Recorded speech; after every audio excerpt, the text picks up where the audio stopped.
Narcomar. Capítulo 22A. La finca de Laucano. Anto volvió a la casa de los promotores de salud de Puerto Nuevo. Al observar la casa semi-destruida por el terremoto del 16 de abril de 2016, sintió que su padre se encarnaba en ella. Comenzó a imaginar cómo pensaba, sentía y vivía su padre luego de esa resurrección cuando estuvo a punto de morir por malaria en el Hospital Eugenio Espejo de Quito. En la vieja casa de madera aún quedaba la cama empotrada con el sucio y viejo colchón donde dormían su padre y se acostó allí. Un sueño la invadió mientras miraba a los murciélagos que también dormían boca abajo bajo los travesaños del techo. En ese sueño se vio con el mandil blanco y el traje verde de su padre. Quería abrir los ojos y despertar, pero no podía. El ojo derecho le comenzó a doler y sentía que lagrimeaba completamente.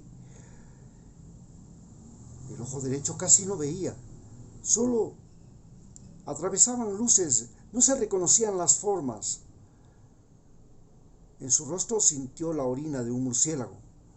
Recordó que los murciélagos son los mayores portadores de virus, que su padre le dio herpes ocular luego de la malaria. Aquellos murciélagos que discretamente dormían en el techo fueron los causantes de esa infección, de esa enfermedad incurable, que desaparecía por un tiempo y luego volvía a aparecer. Abrió bruscamente los ojos y divisó a los murciélagos en el techo que la miraban y la rechazaban. De inmediato salió de la habitación. Mientras caminaba cruzando la cancha de fútbol y luego por el camino hasta la carretera, pensaba como un médico.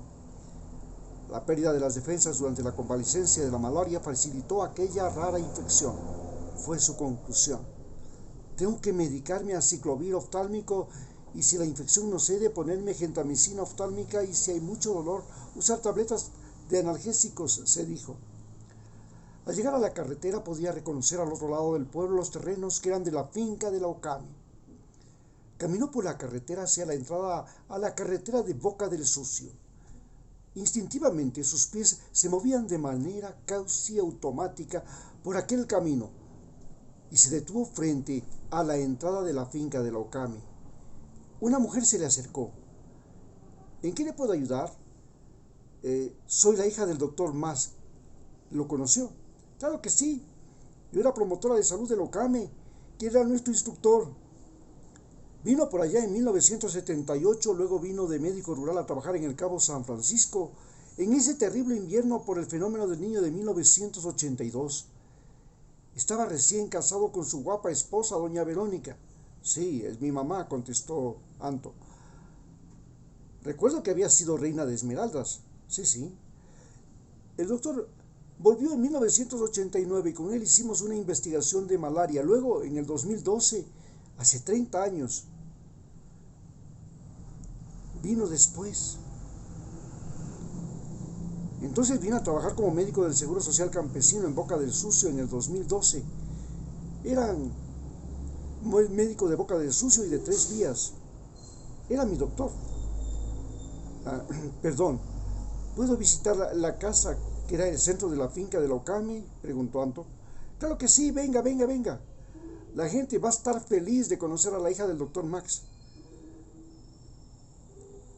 Entró a lo que fue la finca de Laucame y ahora se había construido un nuevo barrio para los miembros de la organización después del terremoto de Pedernales del abril del 2016.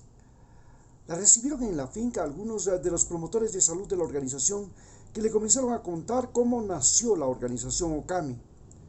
Sentados en una mesa en el patio comenzaron a recordar el origen de la organización. La Okami fue la primera organización campesina de la costa de Ecuador, dijo una mujer que le recibió a Anto.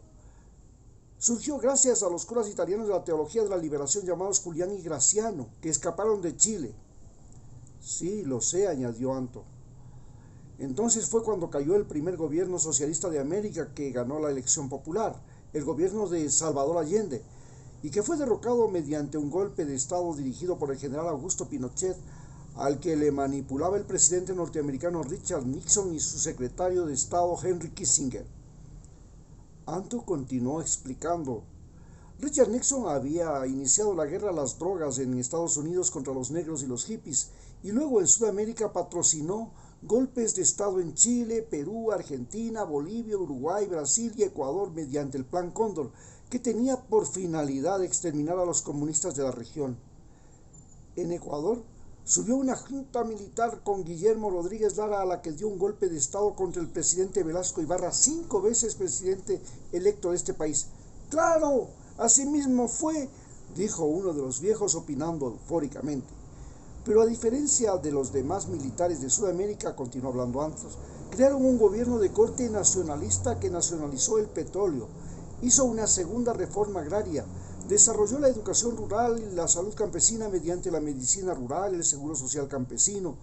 Además, desarrolló la infraestructura vial del país, mandó a los militares a estudiar en las mejores escuelas militares del mundo, gracias a que el dinero del petróleo se multiplicó y el presupuesto del Estado llegó a ser 5 veces más grande. Ecuador se volvió un refugio de miles de chilenos que escapaban de la persecución política de Pinochet.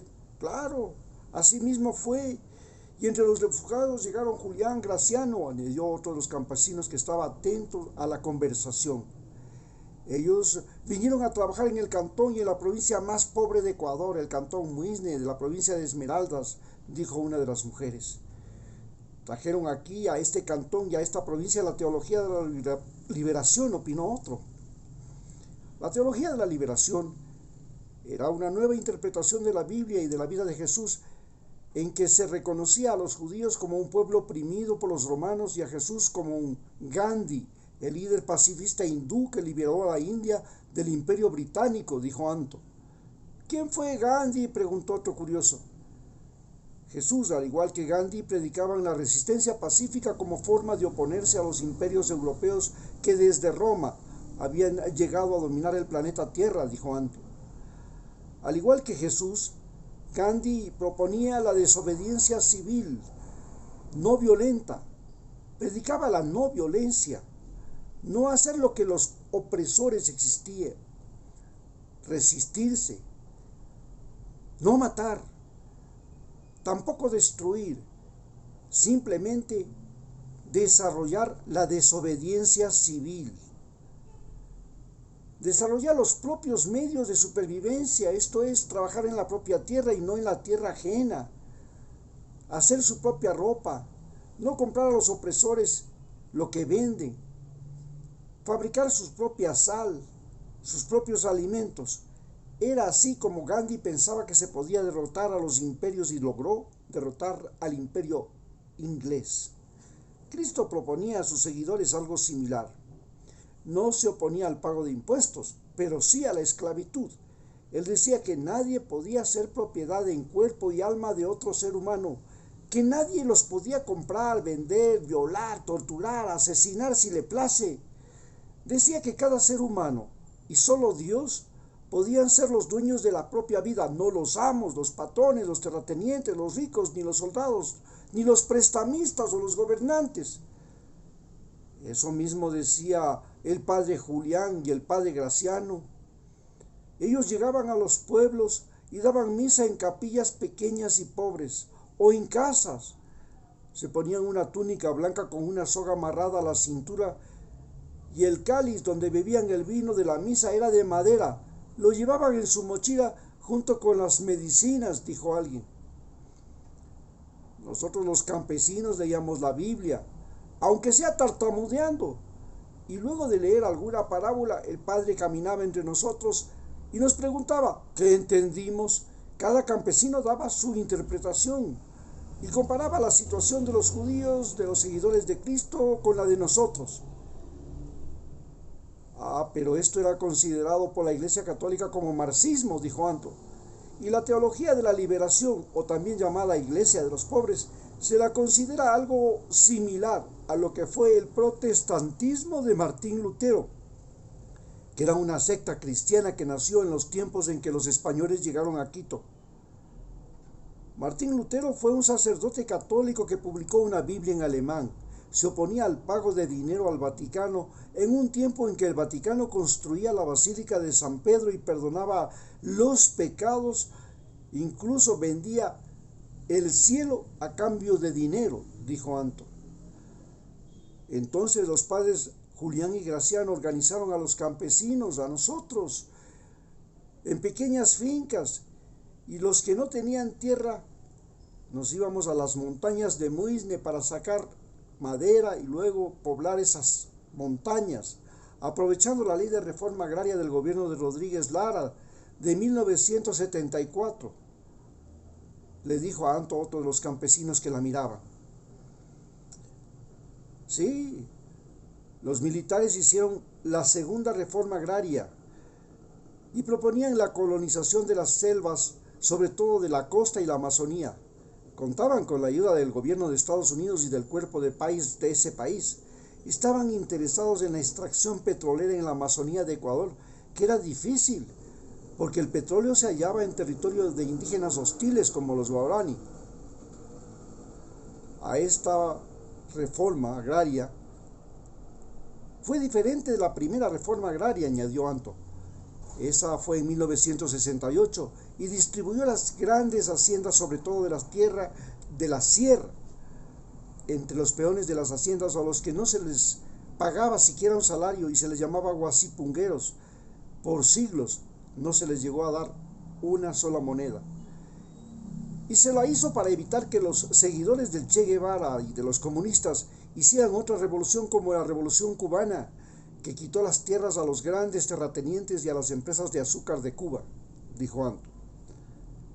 Gracián y Julián, mediante el Ocame, nos llevaron a los campesinos que invadimos las tierras baldías, como se llamaba.